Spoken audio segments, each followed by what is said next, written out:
people in the community community policing starts with the community. They need to support the local police. So, Waseem Zaffar, where do you see yourself in regards to long term, maybe 5 years from now?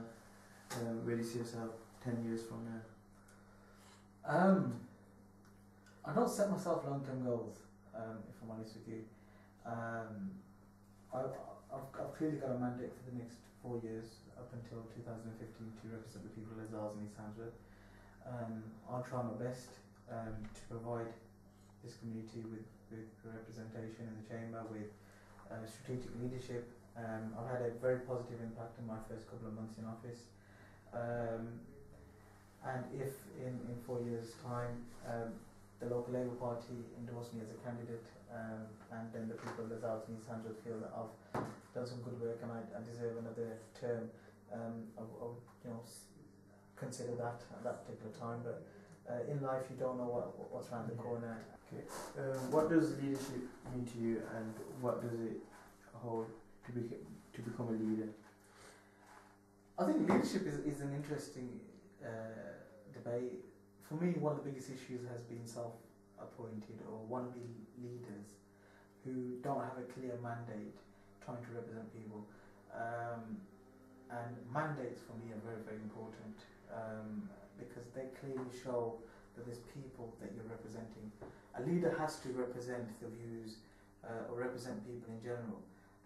But how do you appoint a leader? And the only way you can do that is if you've got a mandate. So with leaders, do you think, are you a born leader or were you made to become a leader? I think there's some leaders who have the skills that they're born with those skills that leaders require. But I think it's a development skill. It's something that you can develop into a good leader, and a lot of leaders do develop into good leaders. You look at Parliament at the moment, how many people are born leaders? I doubt very much. You can be a born leader, but a lot of those individuals that do represent us as members of Parliament are gradually rise up to become leaders of their particular constituencies, because they've done some work in a variety of fields and developed as individuals. So I think developing learning, lifelong learning, it supports leadership skills. So I think people can develop into leaders, and it's sometimes giving people, supporting people and empowering people to take that step forward, and then gradually they do improve. Thank you very much, Waseem, for your time, and good luck with everything. Thank you. So, explain to us how you found this whole process of just going around interviewing people. It was an experience because you're really getting to know different people in the community, and also you're developing on your skills and exactly how to talk to people, knowing their different backgrounds.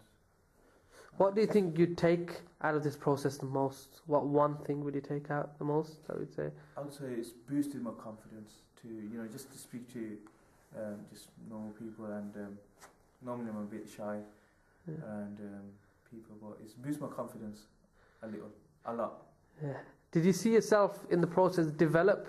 Did you see stage by stage development in terms of how you came in, the first part of the process to your last interview? Yeah. When my first interview that I had, I was really nervous. You'll see sweat pouring down my face, but now it's more calm. Now I could just slowly get there and go with the flow. Yeah. But I think it's getting better, and hopefully as I do more interviews, and I'll just. Do you think projects like this are good for young people in terms of building their skills, and what kind of skills does it build the most? Yeah, definitely. I think it really brings out who they are, and it brings out their character, and this also it motivates them to even go out there and engage with people in the community, and it really gets them active. And especially when you speak to people, different groups of people, you use different skills. You have to be able to adapt yourself, to different people and how they talk, and because everyone's got different cultural backgrounds, and you got to be able to adapt yourself and really change yourself, and it's really good. So how do you, a young guy like you, define leadership? What is it for you? Leadership. It's someone who represents a group of people. It's a guide. The person who's a leader, he's the guide of guiding a group or even an organisation and showing the people the right way. And they have to take a huge responsibility on their shoulders that the decision that they make is the right decision. Now I'm going to ask you the same question that you asked the councillor: is, are leaders born or are they made? Or is it a bit of both?